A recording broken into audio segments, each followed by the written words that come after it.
2 वर्षा काळात आपल्याला घरचा बाजार सुद्धा आणणं होत नाही, तेवढ्यात एवढी मोठं योजना त्यांनी मार्गी लावली। आज बघतोय आम्ही दादांना अतिशय कमी वेळ मिळाला असताना आजपर्यंत मंगळवेढा पंढरपूरला जेवढा निधी आला नाही तेवढा 2 वर्षाच्या कालावधीमध्ये दादांनी निधी आणलाय।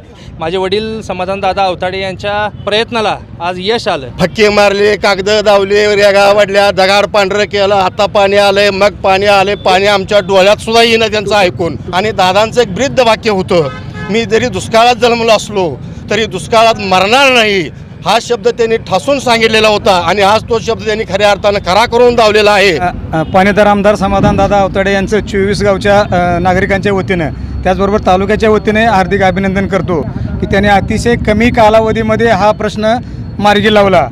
2 वर्षामध्ये दादांनी एवढी कामं केली। जो काळ आहे आचारसंहितेनंतरचा, त्यामध्ये तुम्हाला याची वर्क ऑर्डर दिसेल, याचे टेंडरिंग दिसेल, ह्या सगळ्या गोष्टी तुम्हाला त्या पिरियडमध्ये दिसतील आणि काम चालू झालेलं